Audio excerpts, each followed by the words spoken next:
नमस्कार, आवाज एट 9 में आपका स्वागत है। आपके साथ मैं हूं विपिन भट्ट। शुरुआत करते हैं इस वक्त की हेडलाइंस के साथ। अगले साल फरवरी में वाईसी देवेश्वर छोड़ेंगे आईटीसी चेयरमैन और सीईओ का पद अगले 3 साल तक बने रहेंगे कंपनी के non executive chairman. SoftBank president Nikesh Arora का इस्तीफा, कहा नौकरी छोड़ी है, भारतीय स्टार्टअप्स पर जताया भरोसा। मंदी से जूझ रहे टेक्सटाइल सेक्टर को कल मिल सकती है बड़ी राहत। टेक्सटाइल एक्सपोर्ट को बढ़ावा देने के लिए कई बड़ी रियायतों का ऐलान संभव। एफडीआई नियमों में बड़े बदलाव के बाद सीएनबीसी आवास के साथ एक्सक्लूसिव बातचीत में डीआईपीपी सचिव ने कहा बड़ा निवेश लाने के लिए डिफेंस से हटाई स्टेट ऑफ आर्ट टेक्नोलॉजी की शर्त। किराए के लिए घर बनाना, किराए पर घर लेना और देना होगा आसान, सरकार जल्द देगी नेशनल रेंटल हाउसिंग पॉलिसी को मंजूरी। सीएनबीसी आवास की एक्सक्लूसिव खबर। और बाजार में सीमित दायरे में रहा कारोबार, सेंसेक्स करीब 54 पॉइंट गिरा, निफ्टी 8,200 के करीब बंद, लेकिन मिड कैप शेयरों में रही खरीदारी। इसके अलावा सलमान के रेप वाले बयान पर गहराया विवाद, महिला आयोग ने मांगी सफाई, पिता सलीम खान ने मांगी माफी।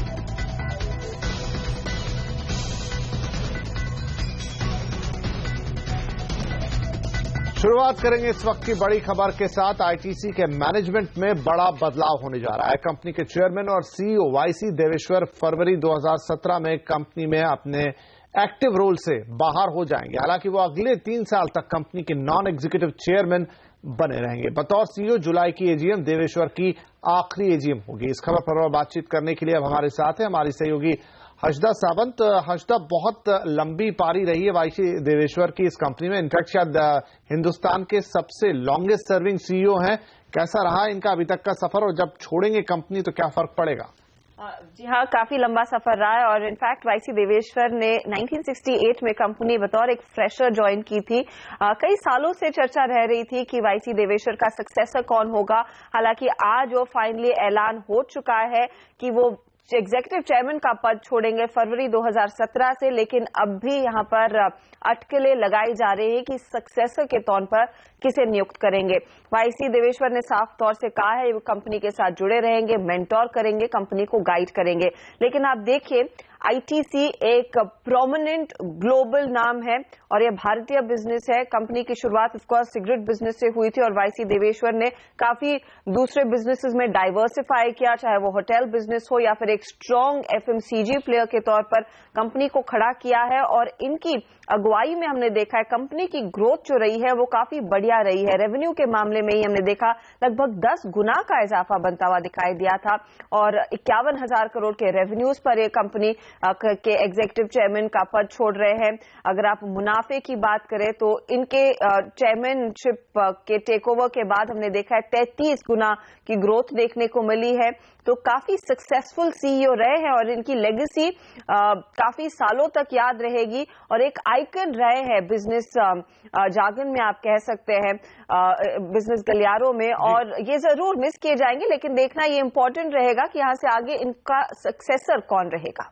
जी, चलिए इस खबर पर और बातचीत करने के लिए अब हमारे साथ बाजार के भी 2 दिग्गज अमरीश बलिगा साहब और वीके शर्मा साहब जुड़ रहे हैं। आप सभी का बहुत स्वागत है। अमरीश बलिगा साहब, जैसा हर्षदा बता रही थी कि किस तरीके से टर्नओवर को बिल्कुल आसमान पर लेकर गए कंपनी के, तो अब जब ये खबर आ रही है कि वाईसी देवेश्वर चेयरमैन नहीं रहेंगे 2017 फरवरी के बाद, और कोई सक्सेशन प्लान भी फिलहाल नहीं कि कौन उनकी जगह लेगा, कंपनी के स्टॉक पर कोई असर हम देखेंगे? असर शायद हो सकता है, पर मैं तो बोलूंगा कि ये थम्स अप है फॉर आईटीसी, क्योंकि this clearly shows that the succession would be smooth. क्योंकि उन्होंने जब अनाउंस किया है, surely he would be having someone in mind and someone of a decent stature who can actually take over from him. तो मुझे तो लगता है कि ये जो डेवलपमेंट है ये पॉजिटिव है from the longer term perspective, पर शायद शॉर्ट टर्म में यदि मार्केट को कोई डाउट हो तो शायद थोड़ा बहुत करेक्ट कर सकता है। But then I think that's a buying opportunity, क्योंकि यदि हम लोग देखते हैं कि दूसरे कंपनीज जो सो कॉल्ड प्रोफेशनल बोलते हैं, वहां हम लोग देख रहे हैं कि the leaders have continued much beyond their normal time, और वहां पे कोई सक्सेशन प्लान भी नहीं बना है। So looking at all that, I think what has happened in ITC is extremely good. Okay Vinod ji, आप इस मूव को कैसे देखते हैं? क्योंकि काफी समय से अटकलें लगाई जा रही थी कि वाईसी देवेश्वर उनकी उम्र को देखकर ऑफ कोर्स स्टेप डाउन करेंगे, लेकिन जैसे अमरीश ने कहा लॉन्ग टर्म अपॉर्चुनिटी है, कंपनी की लेगेसी काफी स्ट्रांग है, सिगरेट बिजनेस को इन्होंने डाइवर्सिफाई किया, बहुत ही स्ट्रांग एफएमसीजी ब्रांड है और उसी को बढ़ाने पर जोर है। यहां से आगे क्या एक मौका रहेगा निवेशकों को, इफ एट ऑल वो कल स्टॉक करेक्ट करता है, लॉन्ग टर्म निवेश के लिए इसे एक्वायर करे, खरीदे? नहीं, पहले तो ये बता दें कि इनका जो कंट्रीब्यूशन रहा है ये आईटीसी को सिगरेट के अलावा अगर कोई जानता है तो देवेश्वर जी की वजह से ही जानता है। दूसरी जो अच्छी बात इनकी रही ग्रुप की, तो इन्होंने गवर्नमेंट ऑफ इंडिया को और उनके जो इंश्योरेंस कंपनीज हैं उनको अपने साथ रखा और बैट को बल्ले से दूर रखा। जो ब्रिटिश अमेरिकन टोबैको कंपनी है तो वो जो ओरिजिनल प्रमोटर थी वो उसको भारी रखा, तो ये प्योरली नॉन प्रमोटर वाली कंपनी है, तो वो उस फाइट के लिए इनको थम्स अप। मैं नहीं समझता कि मार्केट किसी प्रकार से इस समाचार को नेगेटिवली लेगा, ये एक अच्छा समाचार है। Batsman is just hanging his gloves, उसमें कोई खराबी नहीं है, पर अच्छी बात ये है कि ये सिग्नल है कि नया ब्लड आएगा। और 1996 में बल्लेबाजी क्रीज पे आए थे और 2010 में इनको रिटायर होना था लेकिन नहीं हुए, तो मेरे ख्याल से लॉन्ग ओवरड्यू है और बाजार इस चीज को शायद थम्स अप भी दे सकता है। मैं नहीं समझता किसी भी कारण से नेगेटिव होगा, अगर होता है तो जैसे अमरीश बोल रहे थे मेरे ख्याल से अपॉर्चुनिटी है। और ये एक इनके जो जितने भी अलग अलग बिजनेसेस हैं, अलग अलग सीईओ चलाता है, बिजनेस नहीं किसी प्रकार से इम्पैक्ट नहीं होता है इसका, तो मैं समझता हूँ इसका घबराने की बिल्कुल आवश्यकता नहीं है। एक नई सुबह हो रही है आईटीसी में और हो सकता है ये सुबह और अच्छी हो। जी बहुत शुक्रिया। और यहाँ पर उन्होंने कहा एक नई सुबह हो रही है, मुझे याद है आईटीसी का एक ऐड आया करता था, एक नई सुबह उसकी टैगलाइन होती थी, तो शर्मा जी के दिमाग में शायद वो भी है।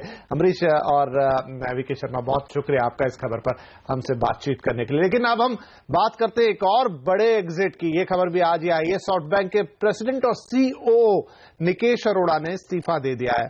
अरोड़ा ने ट्वीट कर ये जानकारी दी है। उन्होंने कहा कि कंपनी बोर्ड से उन्हें क्लीन चिट मिलने के बाद ही वो इस्तीफा दे रहे हैं। अरोड़ा का इस्तीफा तत्काल प्रभाव से लागू भी हो गया, हालांकि फिलहाल वो सॉफ्टबैंक के एडवाइजर बने रहेंगे। तो निकेश अरोड़ा ने ट्वीट करके कहा है कि बोर्ड से क्लीन चिट उन्हें मिली है और अब उनके लिए आगे बढ़ने का वक्त है। इंडियन स्टार्टअप को सहयोग उनकी तरफ से लगातार जारी रहेगा, ये भी उन्होंने ट्वीट किया है। और जॉब बदलने से उन्होंने कहा है कि सोच में कोई बदलाव नहीं होता। तो इस बड़ी खबर पर भी बातचीत करने के लिए निकेश अरोड़ा को क्यों जाना पड़ा, उनकी एग्जिट का भारत के स्टार्टअप पर कैसा असर पड़ेगा, सारी बातचीट करने के लिए हमारी सहयोगी हजदा हमारे साथ हैं। लेकिन इसके अलावा हमारे साथ जुड़ रहे हैं हाउसिंग.com के पूर्व सीईओ राहुल यादव, जो करीब से जानते हैं निकेश को, और साथ में growstory.in के फाउंडर और एंजल इन्वेस्टर के गणेश भी हमारे साथ हैं। हजदा, पहले मैं आपसे यहाँ बात कर लूं कि बहुत बड़े, अगर मैं कहूं कि यहाँ इन्वेस्टर क्षेत्र के नाम कहे जा सकते हैं निकेश अरोड़ा, और जैसा उनकी सैलरी के बारे में तो पूरी दुनिया में बात होती है, उनका एग्जिट किस तरीके से देखा जाए? इनफैक्ट उस सैलरी की आपने बात की, विपिन, विवाद वहीं पर उठा था और उसके बाद निकेश अरोड़ा ऑफ कोर्स गलत चीजों के लिए लाइमलाइट में आए, लेकिन एक पोस्टर बॉय रहे हैं वेंचर कैपिटल इंडस्ट्री के। कुछ विवाद थे कि स्पेशली जब इतनी मोटी सैलरी इनके हाथ लगने लगी थी, बोर्ड मेंबर्स ने कहा था कि निकेश की एक्चुअल क्वालिफिकेशन क्या है, क्योंकि इससे पहले वो गूगल के चीफ बिजनेस ऑफिसर थे, ये मार्केटिंग का पद संभाल चुके थे, तो इतना बड़ा इन्वेस्टमेंट डिसीजन लेने की इनकी वाकई में हैसियत है या नहीं। इसके अलावा यहाँ पर ये सिल्वर लेक के एक एडवाइजर भी रह चुके हैं, तो उस पर भी लोगों ने काफी आपत्ति उठाई थी कि क्या ये जो इन्वेस्टमेंट डिसीजन ले रहे हैं वो सही है या नहीं। स्पेशली 2014 में इन्होंने जो बड़े पैमाने पर निवेश करना शुरू किया था वो लगभग $4 बिलियन का था, उसमें $1 बिलियन का निवेश कुपांग कंपनी में हुआ था, और लेटेस्ट जो रिपोर्ट्स कह रही हैं कि कुपांग का 2014 के मुकाबले लॉस जो है 4 गुना बढ़ गया है। तो एक बहुत बड़ा सवाल था जिस पर इन्वेस्टिगेशन में क्लीन चिट इनको जरूर मिला है कि क्या इनके इन्वेस्टमेंट डिसीजंस वाकई में फ्रूटफुल थे, क्या वाकई में वो आगे जाकर सॉफ्टबैंक के लिए पैसा ला पाते या नहीं। तो ऐसे कई विवादों में ये फंसे हुए थे। हालांकि आज इन्होंने जो इस्तीफा दिया है उसमें उन्होंने साफ कहा है कि मासायोशी सान को इनको चुना जरूर गया था सक्सेसर के तौर पर, लेकिन शायद मासायोशी सोन कुछ और टाइम लेना चाह रहे थे और निकेश अरोड़ा ने कहा कि बस मैं इतना टाइम नहीं दे सकता और उन्होंने फाइनली इस्तीफा दे दिया है। राइट, तो फिलहाल इस्तीफा दे दिया है यहां पर निकेश ने, लेकिन अब ये इंडियन स्टार्टअप सेक्टर के लिए कितनी खराब खबर है कि गणेश हमारे साथ है। मिस्टर गणेश, क्या आपको लगता है कि सॉफ्टबैंक इतनी बड़ी इन्वेस्टर थी, $2 बिलियन तक पहुंच गई थी उनका अपना, और $10 बिलियन तक इंडियन मार्केट में जाने के प्लान्स थे और इन सारे प्लान्स के पीछे निकेश ही सबसे बड़ा फोर्स थे, लेकिन जब वो हट गए हैं, क्या इन प्लान्स को धक्का लगेगा? चलिए, राहुल यादव हमारे पास साथ है फोन लाइन पर। राहुल, आप तो निकेश को बहुत क्लोजली जानते थे जब आप हाउसिंग के सीईओ थे, तो हम आपसे पहले यही पूछें कि जिस तरह से उनका एग्जिट हुआ है यहां सॉफ्टबैंक में से, इसे आप किस तरीके से देखेंगे? क्या ये इंडियन स्टार्टअप्स के लिए भी एक धक्का है? धक्का तो है, बिकॉज इंडिया में सबसे काफी बड़े चेक्स लेके वो आए थे इंडिया में, एंड इंडियन एंटरप्रेन्योर को बहुत अच्छी होप मिली थी। तो हाँ, definitely it is like a bad thing for the entire ecosystem. Rahul, क्योंकि आपने उनके साथ काफी करीबी से काम किया हुआ है Housing.com के साथ, उनका पर्सोना कैसा था फाउंडर्स के साथ में? हाउसिंग ही नहीं, ओला है, स्नैपडील जैसी कंपनियां, ओयो, आई एम श्योर आप सबके लिए एक शौक रहेगा। नवीन तिवारी का मैं ट्वीट पढ़ रही थी, he was a great man, उन्होंने कहा है। तो जो फाउंडर्स के साथ एक इन्वेस्टर का रिलेशनशिप होता है, वो कितना बदलेगा निकेश के जाने के बाद? सारे जो भी मेजर इंडिया में उन्होंने मेजर ही इन्वेस्टमेंट किए हैं, बड़े बड़े साइज के, तो सबके साथ निकेश का काफी क्लोज रिलेशनशिप होगा।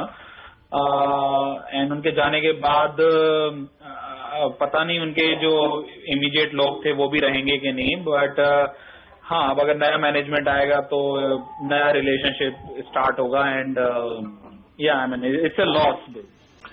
राहुल, ये बताइए कि सॉफ्टबैंक की साइड से अगर हम सोचे, सक्सेशन उनको दिया जा रहा था, आगे जाके वो कंपनी को संभालते और उसकी बागडोर उनके हाथ में आती, लेकिन अब नहीं ऐसा होगा, तो सॉफ्टबैंक के साइड पर ये कितनी बड़ी एक तरीके से देखा जाए तो उन्हें चोट लगी है?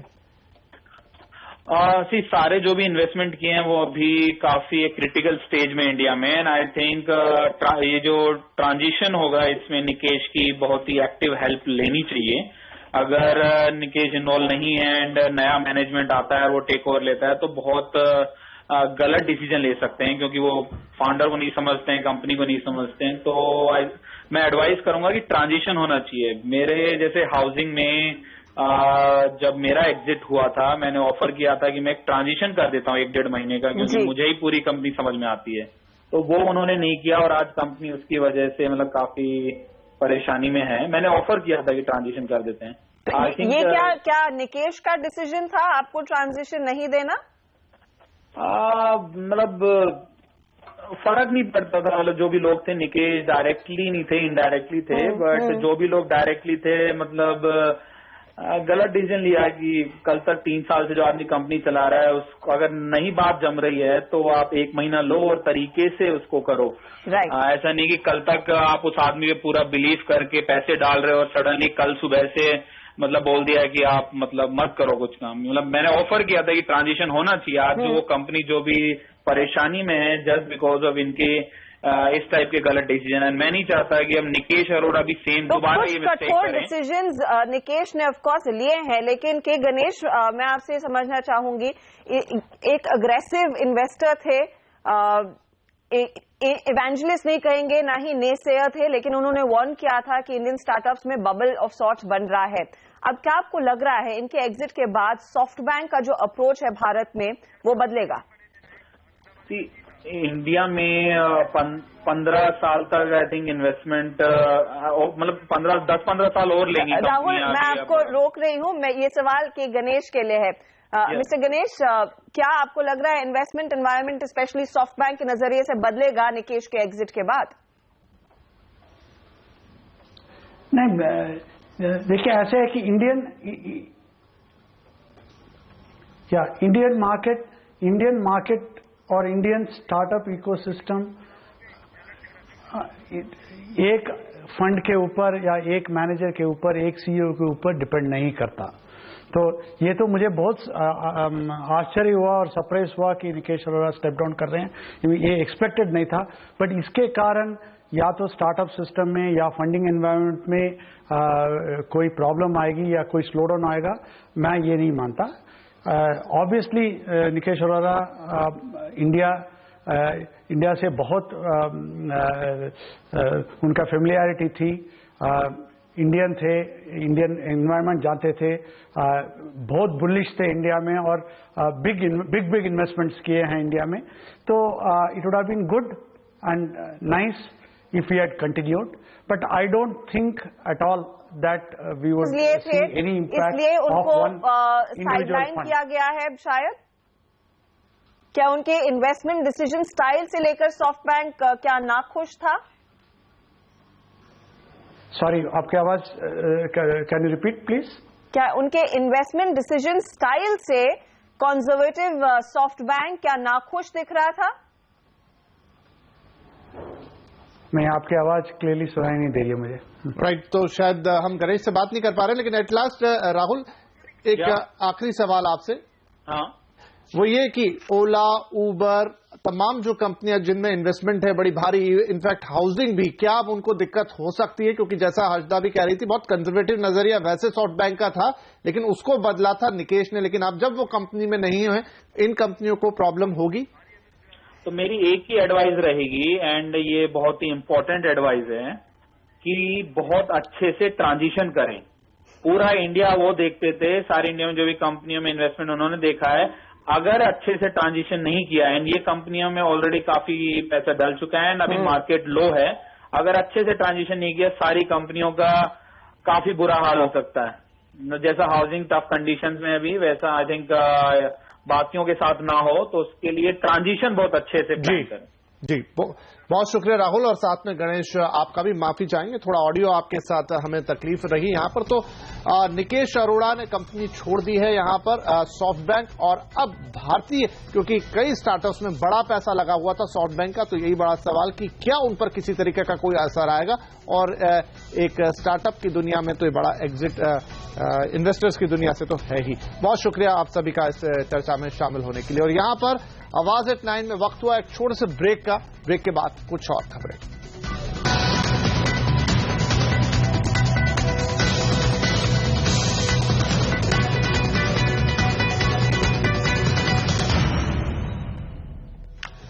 नेशनल रेंटल हाउसिंग पॉलिसी को जल्द ही कैबिनेट की मंजूरी मिल सकती है। हाउसिंग मिनिस्ट्री ने पॉलिसी को मंजूरी दे दी है और प्रस्ताव कैबिनेट को भेज दिया है। इस पर और ज्यादा जानकारी के लिए अब हमारे साथ जुड़ रहे ब्यूरो चीफ लक्ष्मण रॉय। लक्ष्मण, कब तक इस प्रस्ताव को मंजूरी मिल सकती है और इसके क्या फायदे होंगे?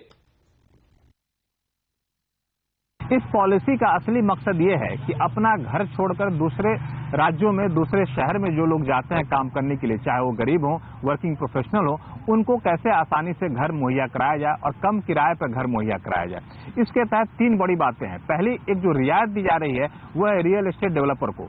अगर रियल एस्टेट डेवलपर जो रेंटल प्रॉपर्टी है उसके लिए घर बनाते हैं तो उनको कई सारी टैक्स रियायतें दी जाएंगी। अगर वो गरीबों के लिए घर बनाते हैं तो उनको सब्सिडी का एक हिस्सा भी सरकार उनको मुहैया कराएगी। इतना ही नहीं, जो प्रॉपर्टी बनकर तैयार हो जाएगी रेंटल हाउसिंग के लिए, उस प्रॉपर्टी के मालिक और किराएदार को एक तय समय सीमा तक टैक्स छूट भी यहाँ पर दी जाएगी। और साथ ही साथ ऐसी रेंटल प्रॉपर्टी को जो स्थानीय टैक्स होते हैं, जैसे प्रॉपर्टी टैक्स की बात करें, ऐसे जो टैक्स होते हैं, वेल्थ टैक्स की बात करें, उसमें भी इनको रियायत दी जाएगी। और यहाँ भी कहा गया, एक दिलचस्प बात यह है कि जो गरीबी रेखा से नीचे रहने वाले लोग अगर आते हैं, उस रेंटल प्रॉपर्टी में रहने के लिए आते हैं, किराए पर रहने के लिए आते हैं, तो उनको सरकार की तरफ से एक वाउचर मुहैया कराया जाएगा। उस वाउचर को मकान मालिक को दे सकते हैं और मकान मालिक टैक्स की देनदारी में उस वाउचर को भुना सकता है। इस तरह के कई सारे प्रावधान किए गए हैं और इस प्रस्ताव को हाउसिंग अर्बन मंत्रालय जो है उसने मंजूरी दे दी है। अब इस प्रस्ताव को कैबिनेट के पास भेजा गया है और कैबिनेट जल्द ही इस पर अंतिम फैसला ले सकता है। शुक्रिया लक्ष्मण। और अब हम बात करेंगे कॉन्स फेस्टिवल की, जहां भारतीय कंपनियों का डंका बज रहा है।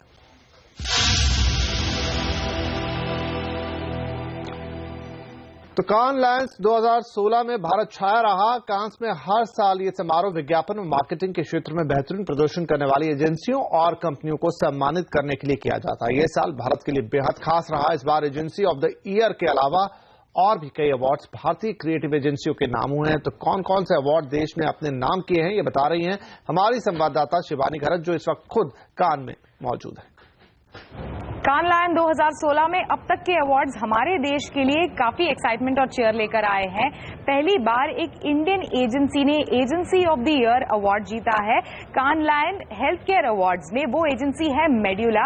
ये इनफैक्ट बाद स्टेज पर अनाउंस भी की गई।